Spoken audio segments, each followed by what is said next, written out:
Hello there, my name is David Postansky and welcome to this Geek Battle.tv theory of how all of the disputed regenerations of the Doctor can actually fit into the Doctor Who timeline.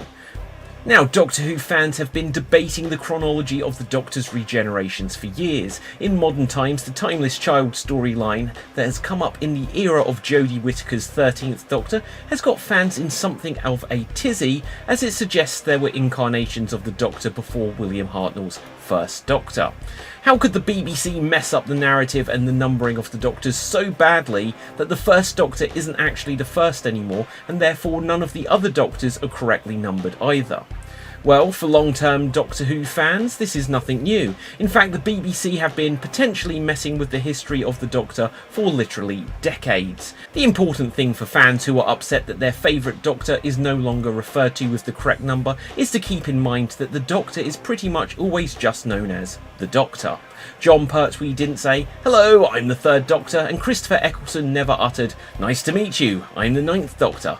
Certainly there are a few issues here and there, as the 11th Doctor does point to himself at one stage and say 11th in one of the episodes, and in a few episodes we do see flashbacks of previous lives, or that there are the mention of all 13, when at the time there was only meant to be 13 incarnations. But for the most part, when watching any episode or era of the series, the Doctor is just the Doctor. In this video we will break down all of the incarnations of the Doctor, and in particular we will try to add in all of the disputed Doctors to see if we can reconcile the entire chronology. As a side note, we'll be focusing primarily on the events of the TV show, as the TV show is the original and main source of the story, and it's where all of the audio and comics and novelisation versions of the Doctor are derived from. We may occasionally look at another source for a clue, but for the most part we won't, as the TV shows have regularly ignored or contradicted things that happen in audio or books, etc. So without further ado, grab your sonic screwdrivers because this is going to be a bumpy ride. Doctors number 1 through 7, the Timeless Children.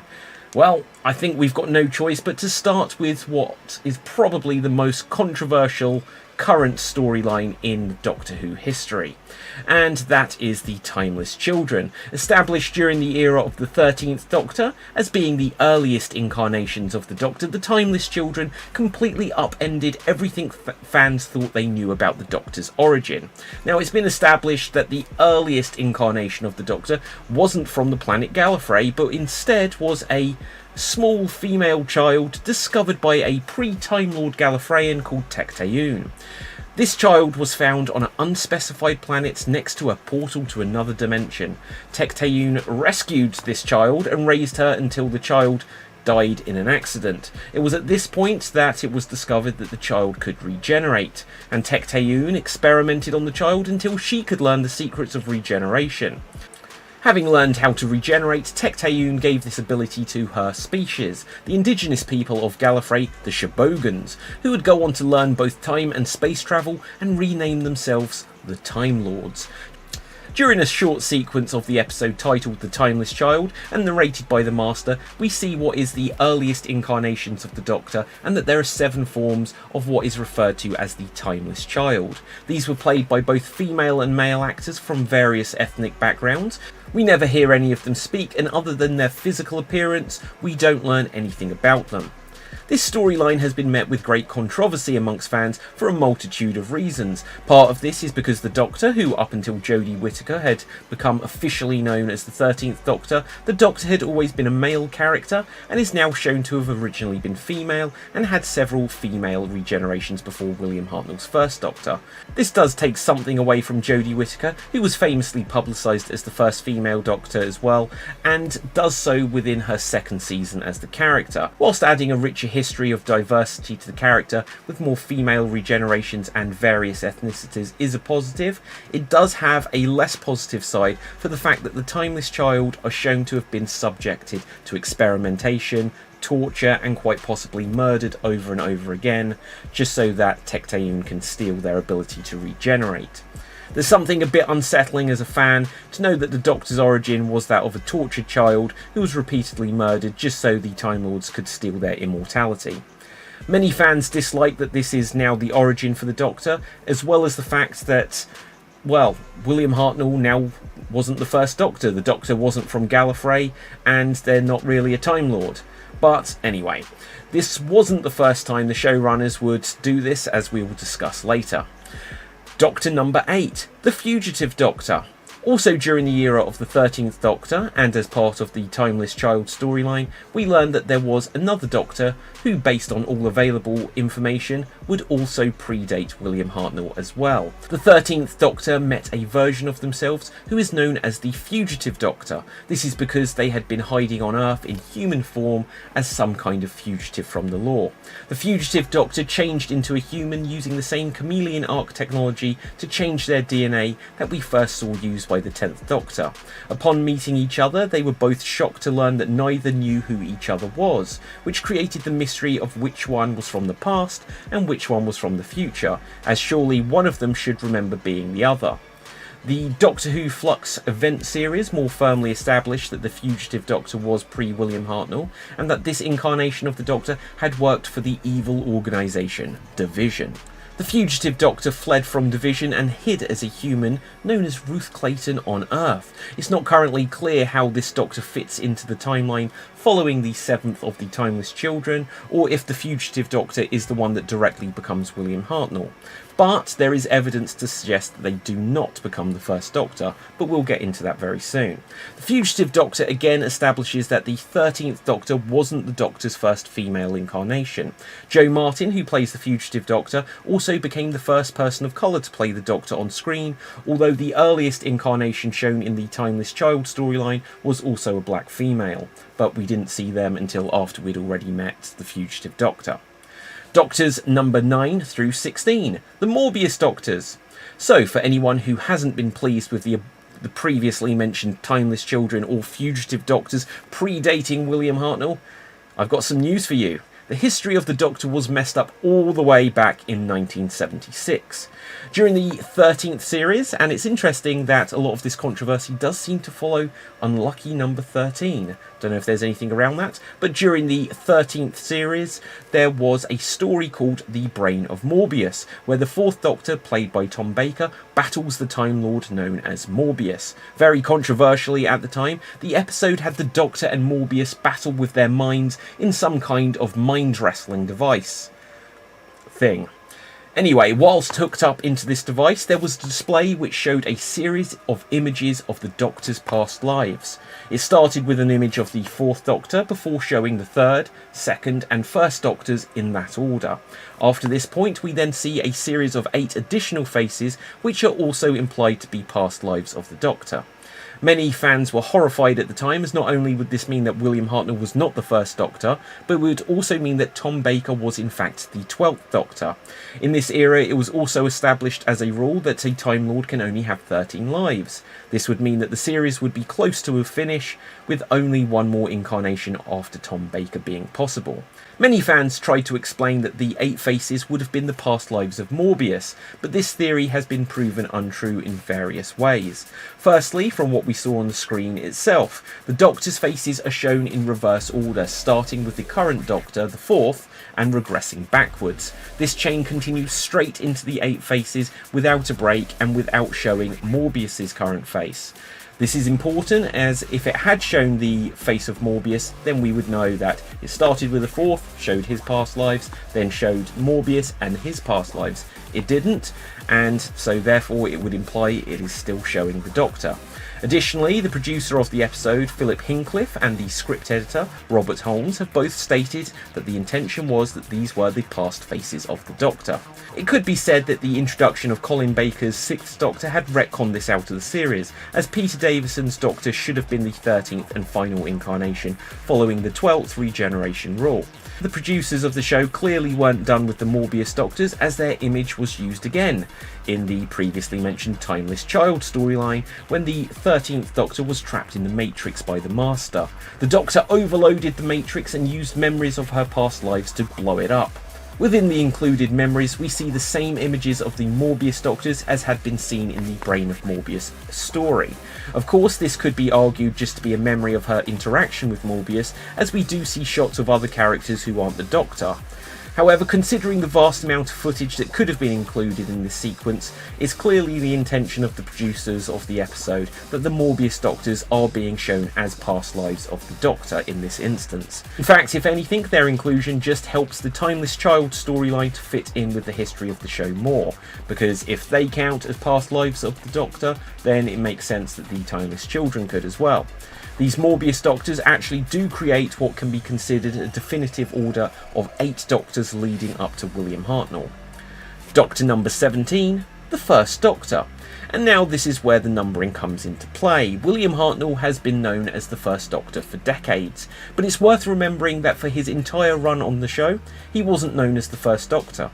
He was simply the Doctor.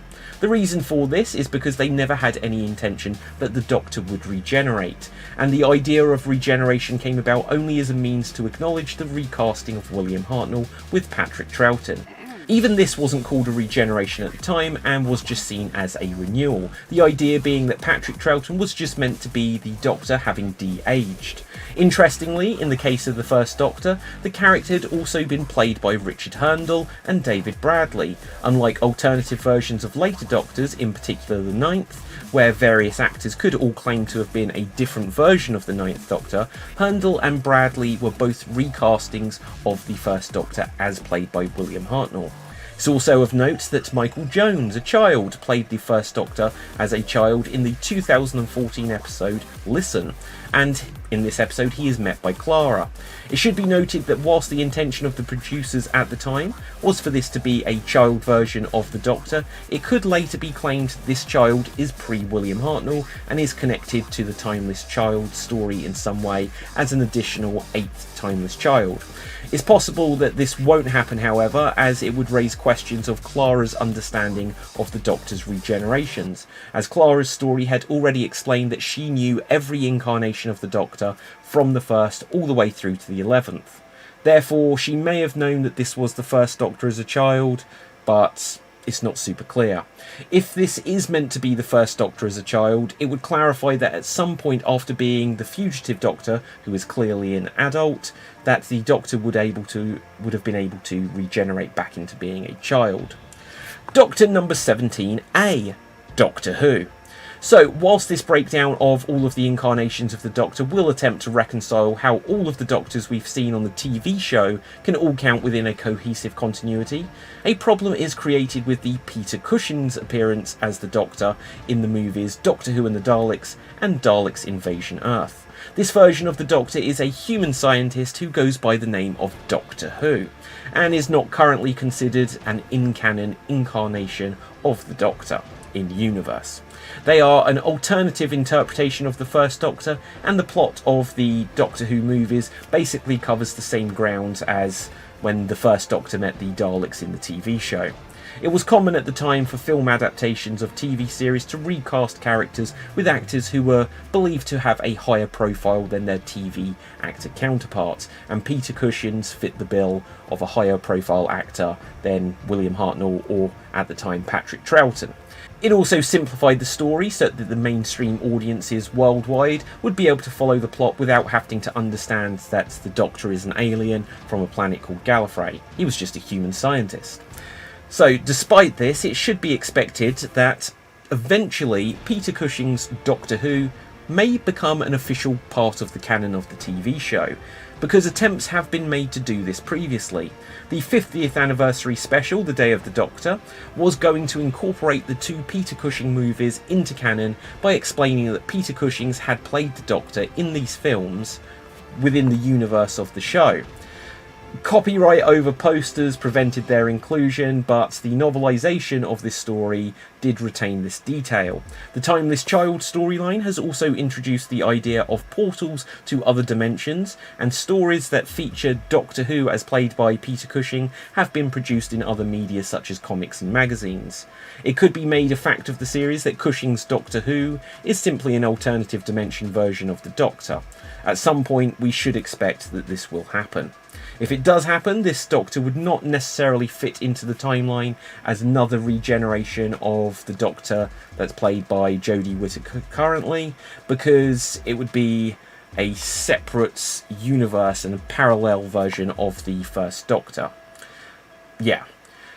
Doctor number 18, the Second Doctor. The Second Doctor, as played by Patrick Troughton. This Doctor perhaps doesn't have as many interesting notes that can be added, other than that when the character regenerates into the Third Doctor, unlike most of the main Doctors on this list, we don't actually see the moment that the Second Doctor becomes the Third.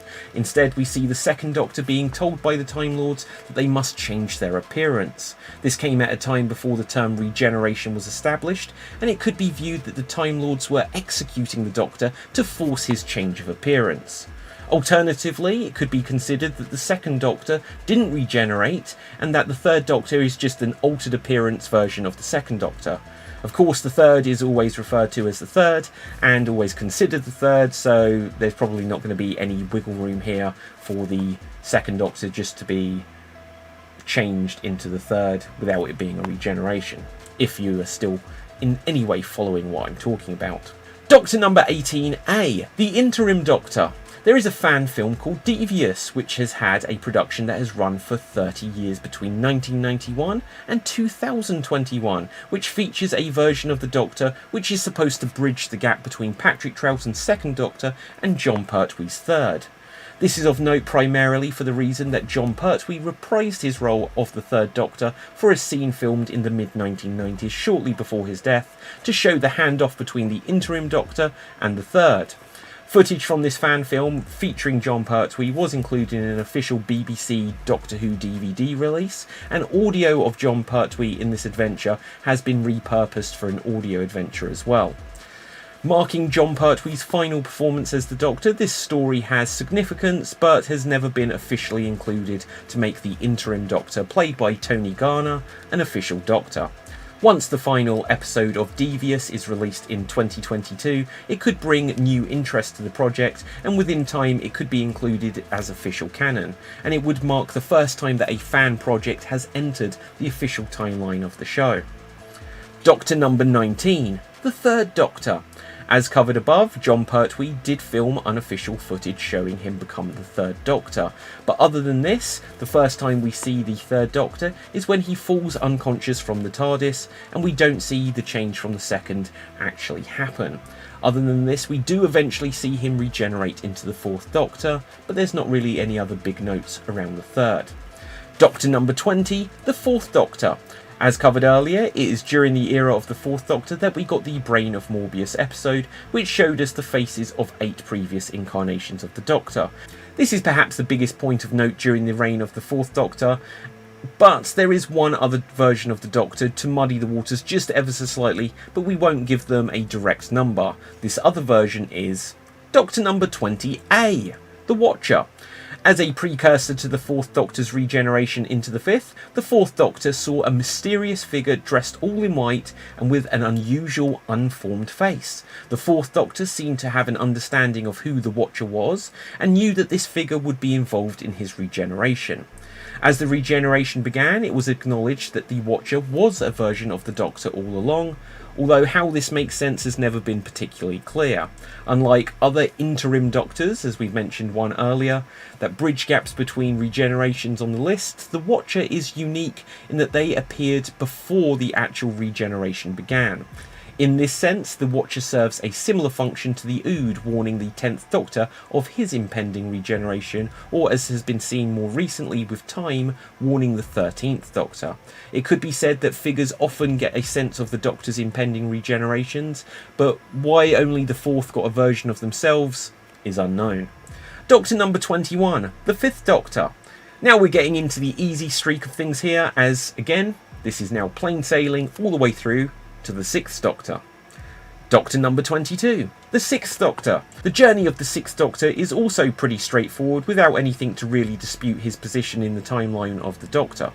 However, the 6th Doctor does meet the Valyard, who it turns out is an incarnation of the Doctor that exists somewhere between the Doctor's 12th and final incarnations. We'll cover the Valyard more later, but it is of note that we first meet the character during the 6th Doctor's era. Doctor number 23, the 7th Doctor. Due to the recasting of the Doctor from Colin Baker as the 6th Doctor to Sylvester McCoy as the 7th, we don't get a proper regeneration story for the 6th Doctor at all. There is actually reason to doubt that it was the 6th Doctor who we see regenerate into the 7th, though as we see the Doctor wearing the same attire as the 6th Doctor, who is fatally injured on the ground, with the correct curly blonde hair, to indicate that it is the 6th. However, when making the episode, this was in fact Sylvester McCoy playing the 6th Doctor, as Colin Baker wasn't invited back to film the regeneration sequence. Again, this can lead to wiggle room that this could be argued to be an additional Doctor who looks nearly identical to the 7th Doctor, but has the same haircut and clothes as the 6th. Yeah, in this sense, it would clearly tie into the previously mentioned interim Doctor theory as a version of the Doctor who bridges the gap between two others. This, however, is such a stretch as a theory, and there is literally no evidence to support it, other than the note that it is the 7th Doctor's face. Doctor number 24, the 8th Doctor. Okay, things are going to start getting very interesting again very quickly. The one-off TV movie Doctor Who that was made in the mid-1990s featured Paul McGann as the 8th Doctor. We do see the 7th Doctor in the movie, and that he directly regenerates into Paul McGann's 8th Doctor. But before this happens, we do hear the 8th Doctor provide the opening narration for the story. It is noted that the Doctor claims that he is half human. This was a controversial point for the character, as fans were upset at the idea that the Doctor wasn't fully Time Lord, although for the most part this has been completely ignored by all later TV stories. This plot point could indicate that there is something that makes the 8th Doctor not part of the same continuity as the others, but there's nothing to suggest that this is the case, as footage from this movie has been included in many later episodes to show flashbacks of the 8th Doctor. It is of note that the 10th Doctor, the Master and the Fugitive Doctor all use the device called the Chameleon Arch to rewrite their DNA to become human. Could this be an explanation for why the 8th Doctor could have been half human? I don't know. Maybe we'll find out more in the future. Other than this first appearance in the TV movie, the 8th Doctor wouldn't appear on screen again in new footage until the mini-episode The Night of the Doctor, where we see his regeneration into the War Doctor. Before this point, it was always assumed that the 8th Doctor would have regenerated into the 9th, but as this was never shown on screen, it meant that there was room for alterations and additions to the storyline. Which brings us to Doctor number 25, the War Doctor. The existence of the War Doctor came about because the 9th Doctor, Christopher Eccleston, wouldn't reprise his role for the 50th anniversary special. The story of the show was planned to show the events of the last Great Time War, where all of the Time Lords and Daleks were killed as a result of the Doctor's actions, as the only thing he could do to save the entire universe. With the 9th Doctor not returning, it was decided to create a secret Doctor, and John Hurt was hired to play this secret Doctor, who is most commonly referred to as the War Doctor, but again never on screen, and is sometimes referred to as the Other Doctor in some marketing materials. The introduction of a secret Doctor after 50 years of the show was a mind-bending thing, but has led the way for the Timeless Children and Fugitive Doctor stories, as well as speculation around others covered in this video. The War Doctor is shown to have been the one who fought in the last Great Time War, and because of his actions of genocide that were so traumatic, the Doctor hid and disowned this incarnation even from himself. The idea is explored when Clara Oswald, who went into the Doctor's personal time stream and met all previous versions of the Doctor up until the 11th, met them all, but didn't meet the War Doctor. This detail in particular leaves a lot of room for Clara to have not met other incarnations of the Doctor, such as the Timeless Children or the Fugitive Doctor, because if it's established that versions of the Doctor can be hidden from themselves in their own time stream, there might be many more that we're not aware of, as well as the War Doctor, such as the Timeless Children. At the end of the 50th anniversary special, The Day of the Doctor, we see the War Doctor begin to regenerate, but as Christopher Eccleston declined to return, we don't see the War Doctor change into the 9th Doctor. We only get a hint of what happens, where we see a slight change around the shape of the War Doctor's eyes. This is a handy fact for this theory because Doctor number 26 to 30, The Curse of Fatal Death Doctors. It is quite possible that the War Doctor regenerated into Rowan Atkinson's 9th Doctor. In 1999, the BBC produced a charity edition of the show called The Curse of Fatal Death. This story was for the Red Nose Day charity event and featured Rowan Atkinson as what can be considered an alternative 9th Doctor. During the course of the episode, the Doctor regenerates several times and is played by Richard E. Grant, followed by Hugh Grant, Jim Broadbent and finally Joanna Lumley. Whilst this story is treated as non-canon these days, there are several things to note about it. Firstly, that it was written by Stephen Moffat, who would later write for the show from 2005 onwards and would become the showrunner for the series. It's also of note that when the episode was made, it was made with a view of it being a continuation of the TV series, even if it wasn't a completely serious one at that. This can be seen for the fact that even though played for comedy, the Doctor's regeneration limit was still observed to match that Paul McGann was the 8th Doctor. The Doctor burns through all their remaining regenerations, taking them to what could be at the time considered their 13th and final regeneration. Perhaps prophetically, it is a blonde white woman, just as the officially named 13th Doctor would become when played by Jodie Whittaker many years later. This comic relief special wasn't as controversial as other storylines mentioned here, because fans didn't see it as genuinely burning through all of the Doctor's regenerations.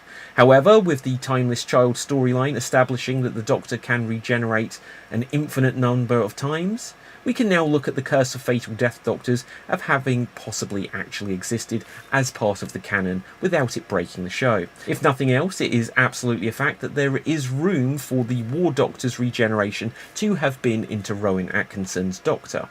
And with that said, we should also point out that when the episode ends, we didn't see Joanna Lumley's 13th Doctor regenerate into anyone else, which leaves a mystery which we can still potentially solve here. At some point, it can be assumed that Joanna Lumley's Doctor either became the 9th Doctor as played by Christopher Eccleston, or Doctor number 31, the Shulker Doctor. Before it was announced that the show was being revived with Christopher Eccleston becoming the official 9th Doctor, the BBC had already announced that Richard E. Grant would be returning to the role of the Doctor, having played it in The Curse of Fatal Death, and that he would be the official 9th Doctor. This wouldn't be the same version of the Doctor as we'd seen in The Curse of Fatal Death, as we saw that Doctor's entire life play out on screen. Although, again, there is wiggle room here with wibbly-wobbly, timey-wimey stuff. The Doctor that Richard E. Grant would play would be for the animated story The Scream of the Shulker. Having been announced as the official 9th Doctor, this would soon be taken away from Richard E. Grant when the new TV series was announced for a 2005 release. What's interesting about the Shulker Doctor, who had the likeness of Richard E. Grant, is that the idea that the Doctor revisiting faces would come up again when we meet the character the Curator, who we will again talk about later. It's also worth mentioning that the 12th Doctor acknowledged that his physical appearance had come from someone he'd met when he was the 10th Doctor, and the 11th Doctor would later meet the Great Intelligent, who again was played by Richard E. Grant and would share the same physical appearance. All of these facts lend weight to the idea that the Shulker Doctor can fit into the timeline. It could be argued whether the Shulker Doctor should come before or after the Curse of Fatal Death Doctors, but as it is, we will follow that their first appearance in the real world will be the guide for ordering of them here. Again, we don't see the Shulker Doctor regenerate, but without any other candidates to fill the gap, we must now assume that the Shulker Doctor would become Doctor number 32, the 9th Doctor. When the 9th Doctor, played by Christopher Eccleston, was first on screen, we could all go with the idea that he was the true 9th incarnation of the Doctor. But with the Timeless Child story and the multiverses in play, we can now look at the first Doctor of the modern era as potentially being the 32nd Doctor. It's crazy, I know. One thing about the first appearance of the 9th Doctor in the episode Rose is that we see him look in a mirror and comment on his physical appearance as if he hadn't seen it before. Now, for this newly restarted show, this was a subtle nod to the fact that this Doctor was in fact a new regeneration and that the show was a continuation of what had come before. But it was a bit of a clumsy nod, to be completely honest. It didn't really make much sense that the Doctor wouldn't have seen his own reflection up until this point. But it does seem to indicate that when we see the 9th Doctor in the episode Rose, it is within the first few hours of his regeneration. Within the same episode, Rose Tyler visits a conspiracy theorist who was collecting images of the Doctor and had images of the 9th Doctor, and the fact that he has images of the 9th Doctor within a few hours of his regeneration can be explained by the fact that as a time traveller, these images may have been taken in the 9th Doctor's personal future and wouldn't contradict that the 9th Doctor had only just regenerated. Doctor number 33, the 10th Doctor. So, after the turmoil of the 9th Doctor, things should start to get a bit more straightforward from this point on, right? Oh boy, no. The 10th Doctor is anything but simple. In fact, he may be the most complicated of any of the Doctors on this list.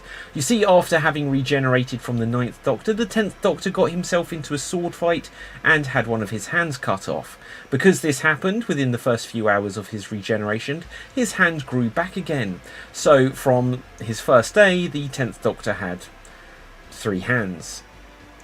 Yeah. Well, we'll get back to that soon. Anyway, things get more complicated because the 10th Doctor got fatally shot a while later by a Dalek, which prompted his regeneration, which would lead to Doctor number 34, the 10th Doctor, again. When his regeneration started, the 10th Doctor blasted all of his regeneration energy into his spare hand, which had been found by Captain Jack Harkness, and the Doctor just had laying around in a jar, as you do. This allowed the Doctor to heal from the fatal Dalek attack and retain the same physical appearance without changing. It can be argued that this is the same Doctor as the first 10th Doctor, but it's without question that this regeneration counted, and this was another life of the Doctor's. This was confirmed in the lead up to the 11th Doctor's regeneration, who faced a total end of his life when it was counted that the War Doctor and the 2 10th Doctors would all be added on, so that the 11th was now the 13th, and that would be it. This second 10th Doctor would eventually regenerate into the 11th Doctor, but with the interesting detail that he was able to hold off his regeneration after being fatally wounded, and took time to visit all of his past companions.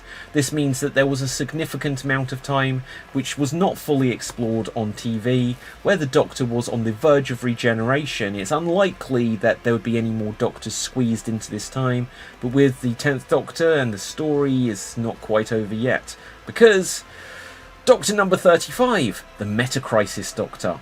Remember that other hand we mentioned earlier. The 10th Doctor had 3 hands because one was cut off and another grew back, and then another person grew back from this hand. When he was mid-regenerating, he blasted all of the excess regeneration energy into the hand so he could keep his same appearance. Well, all that regeneration energy led to the hand sprouting another entire 10th Doctor out of it.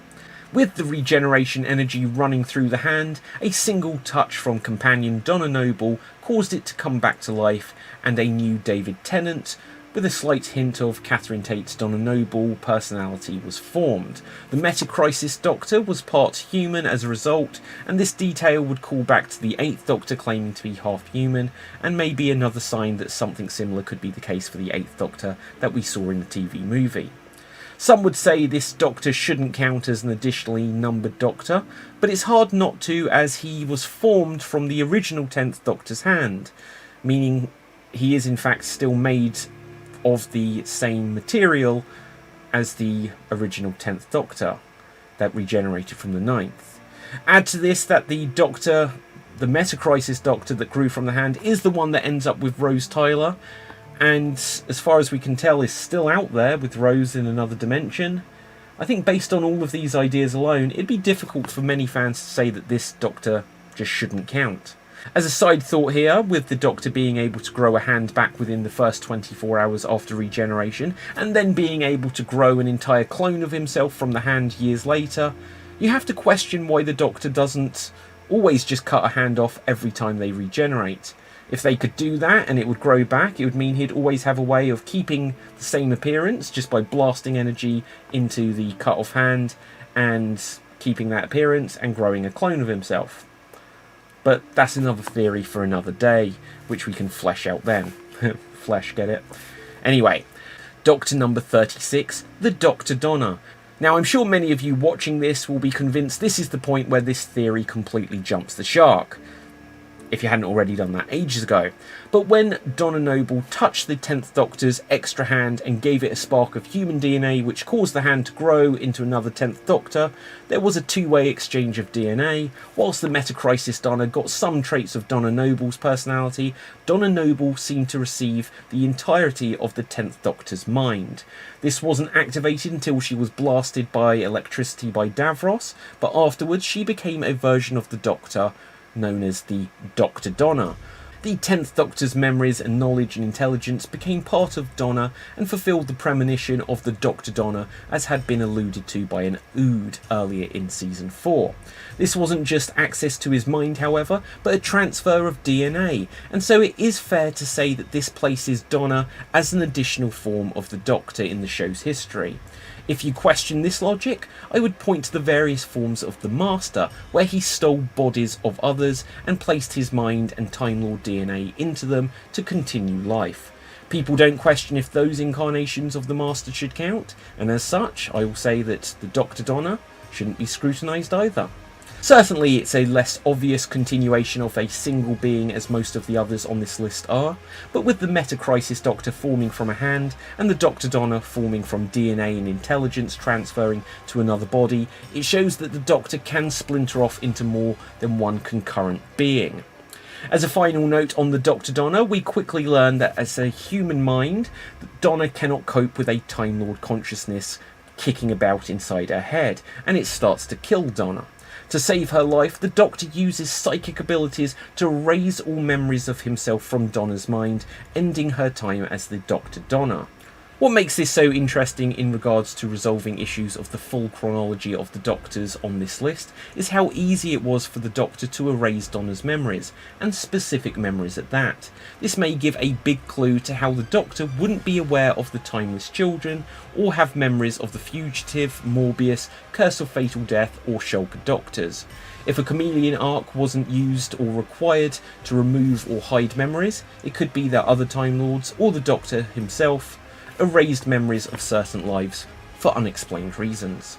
Doctor number 37, the 11th Doctor. Now, things get slightly more complicated with the 11th Doctor. Ish. Well, not really. A robot slash spaceship kind of thing called the Tesselector was able to disguise itself as humanoids, and at one point took on the form of the Doctor and seemingly started to regenerate. How far this process could proceed is currently unknown, as the Tesselector was shot before the process could complete, and it left this fake Doctor supposedly completely dead. Either way, this was in no actual way a version of the Doctor, it was just mimicking his look. The 11th Doctor would continue on until they became the 12th Doctor, although the 11th Doctor didn't expect that they would be able to regenerate. With the two 10th Doctors and the War Doctor, it seemed as if the 11th Doctor expected their time in this incarnation to be their 13th and therefore their last. This changed when the Time Lords granted a new cycle of lives to the Doctor, which is an idea which had happened before, with them granting the Master a new regeneration cycle during the last Great Time War. The story of the Timeless Children would seem to indicate that the Doctor always had the ability to regenerate an unlimited number of times anyway. So their granting the Doctor this new regeneration cycle may have either been smoke and mirrors to maintain the lie that the Doctor could only regenerate 12 times, or they themselves didn't know the Doctor could regenerate indefinitely. A third possibility is that the Time Lords were able to impose a 12 regeneration limit onto the Doctor at some point, although for the many lives covered in this theory to be able to work, we'll have to go with the idea that the Doctor was able to regenerate an unlimited number of times, as the Timeless Child story has introduced. Doctor number 37A, the Ganga Doctor. During the era of the 11th Doctor, he gets a Ganga, which is short for doppelganger, which is a clone of himself made of a programmable living tissue. It was able to take on the appearance and memories of the 11th Doctor, and was even able to produce the voices of his previous regenerations. This version of the Doctor didn't survive for long, and it was just a clone that copied the DNA of the original, but wasn't actually part of the original, so we'll say this is a side note until more evidence comes to light that this was a full new incarnation of the Doctor. Doctor number 37B. The Dreamlord. Played by Toby Jones, the Dreamlord plagues the Doctor, Amy and Rory by putting them into scenarios where they couldn't tell if they were awake or asleep. It would later be revealed that the Dreamlord was in fact part of the Doctor that manifested due to a psychic pollen that they were exposed to. As this version of the Doctor didn't have a true physical form, we can view it as an extension of the 11th Doctor, although it may be possible for this version to return at some point, and perhaps in a more tangible form. Doctor number 38, the 12th Doctor. The 12th Doctor is said to have been the first regeneration from a new cycle of 13 lives, which after a period of 50 years of the show would allow it to potentially go on for another 50 years before the writers would have to address this issue again. Of course, since this time the Timeless Child storyline would mean that they never need to worry about regeneration limits ever again. Also, as mentioned earlier, the 12th Doctor took on the appearance based on his meeting of Calicius, I forget how his name's pronounced, but it was a character that the 10th Doctor met during the story The Fires of Pompeii. This was explained as being that the Doctor subconsciously took on this face to always remind himself to save people as he had done in Pompeii when things seemed impossible that no one should live. Of course, the real reason for this is because Peter Capaldi played both parts, but this precedent does show that on some level a Time Lord, or at least the Doctor, can influence their own appearance. This idea may be relevant in explaining why the Shulker Doctor and the second Curse of Fatal Death Doctor both resemble the Great Intelligence.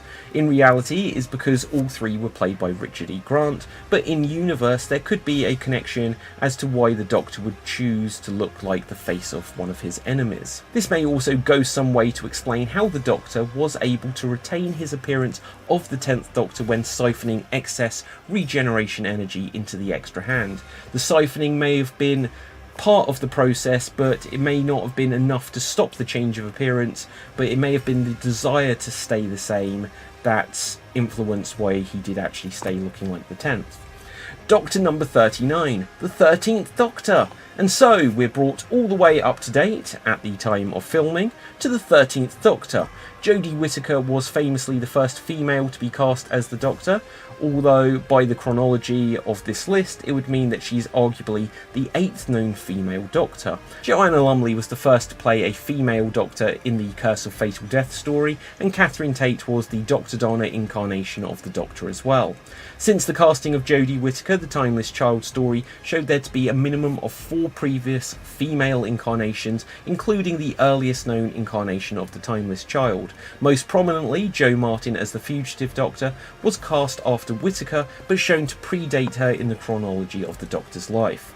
Throughout the run of the 13th, other than the revelations of the previously mentioned Timeless Child and Fugitive Doctor stories, there hasn't been much to muddy the waters of the amount of lives or numbering. At the end of Doctor Who Flux, we do get the Doctor who is separated into 3 independent versions of herself, but these reformed into the same one being. So these forms, which were just unstable for their duration, don't really lead to any further iterations of the Doctor.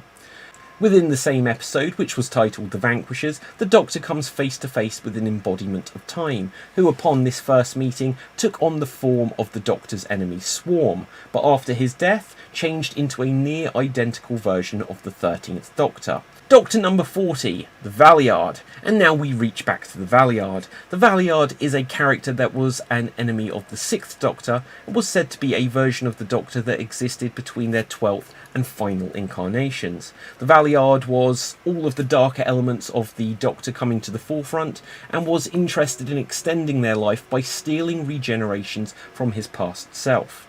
Obviously, by the time of the 12th and 13th Doctors, the storyline of the show had already become complicated, and none of the showrunners in charge have ever elected to reintroduce the Valyard as a character, at least not yet. The waters really became muddied with the transition between the 11th and 12th Doctors, when it was clarified that 2 10th Doctors regenerated and that both of those counted, as did the War Doctor, which meant that the 11th Doctor was actually the 13th, and therefore the Valyard had been skipped over. With the numbers undisputably changed, we didn't get to see if there was a Valyard in between the 11th and 12th, or 10th and 11th Doctors as it should have been. As the introduction of the War Doctor came after the creation of the 11th Doctor, it meant that the Valyard should have existed between the second David Tennant Doctor and the Matt Smith Doctor, but this didn't happen. The inclusion of the Timeless Children and the Morbius Doctors into canon also means that one of the Morbius Doctors would have actually been the 13th, but the appearance of the Morbius Doctor faces don't match that of the Valyard. It's also of note that if the Valyard was to be placed after all of the aforementioned Doctors on this list, then surely the Valyard would have had an awareness of them having had more than 13 previous lives.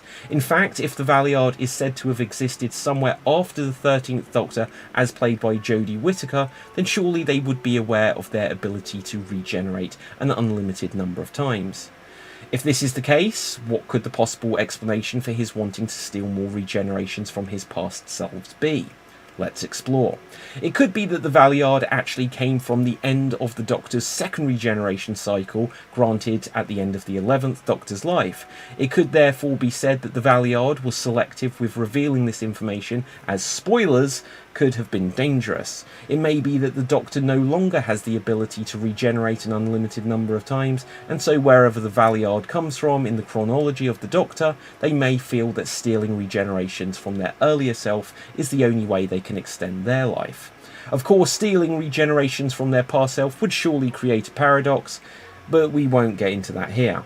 It may also, in theory, be possible that the Valyard did come from in between the 11th and 12th Doctors, and that this form grew out of the energy that the 11th Doctor released when they blasted away all of the Daleks. They used the regenerative energy to fight off enemy Daleks surrounding Trenzalore, and maybe something splintered off. Like, we know that the 10th Doctor's hand grew into another Doctor, so perhaps the energy that the 11th Doctor blasted off latched onto something like venom, and well, anyway, let's not get into the whole Spider-Man thing here.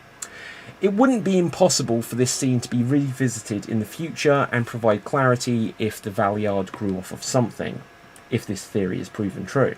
It's also worth noting that without information on how the Valyard came into being, this version of the Doctor can be seen as another example as an interim Doctor. Doctor number 41, the Curator. And so, finally, we have the Curator. The Curator is a future incarnation of the Doctor whom the 11th Doctor met in the 50th anniversary special.